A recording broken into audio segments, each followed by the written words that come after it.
Hi friends, welcome to Pavithra life channel. இன்றைக்கி என்ன வீடியோன்னு பார்த்தீங்கன்னா, பனானா கேக் தாங்க. நான் வந்து 1/2 கேஜி ஆர்டர் வந்திருந்து. ஸோ அதுக்காக தாங்க நான் செஞ்சுருந்தேன்.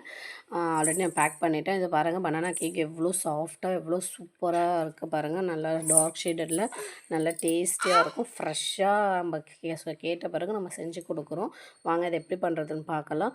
ஆஸ் யூஷுவல் வந்து எப்போவுமே நம்ம வெண்ணிலா ஸ்பாஞ்ச் எப்படி ரெடி பண்ணுவோமோ அதே மாதிரி தாங்க. 4 முட்டை, maida, sugar, baking powder, baking soda இது எல்லாமே எடுத்துகிட்டு பனானா வந்து ஒரு மீடியம் சைஸ் பனானா வந்து ஒரு 4 பனானா வந்து நல்லா மேஷ் பண்ணி எடுத்துகிட்டு இந்த பேட்டரோட நல்லா பீட் பண்ணி எடுக்கணும். வாழைப்பழம் வந்து நல்லா அதில் மிக்ஸ் ஆகணும். அப்போ தான் வந்து டேஸ்ட் நல்லா சூப்பராக இருக்கும். நல்லா பேட்டர் ரெடி பண்ணியிருக்கேன். அது இந்த டின்னில் வந்து 7 இன்ச்சு ஸ்கொயர் டின் தாங்க நான் எடுத்திருக்கேன். அதில் ஊற்றி பேக் பண்ணி எடுத்திருக்கேன். கேக் வந்து பார்த்திங்கன்னா எவ்வளோ நல்லா சாஃப்டாக சூப்பராக வந்திருக்கு. பனானா கேக்குன்றதுனால கலர் ஷேட் வந்து இப்படி தாங்க வரும். இது வந்து சாப்பிட்டு பார்த்திங்கன்னா அவ்வளோ டேஸ்ட்டாக இருக்கும். இது வந்து குழந்தைங்களுக்கு ரொம்பவே ஹெல்த்தி. இது வந்து நான் மைதா மாவில் செஞ்சுருக்கேன். வேணும்னா நீங்கள் கோதுமை மாவில் கூட பனானா கேக் செஞ்சு பார்க்கலாம்.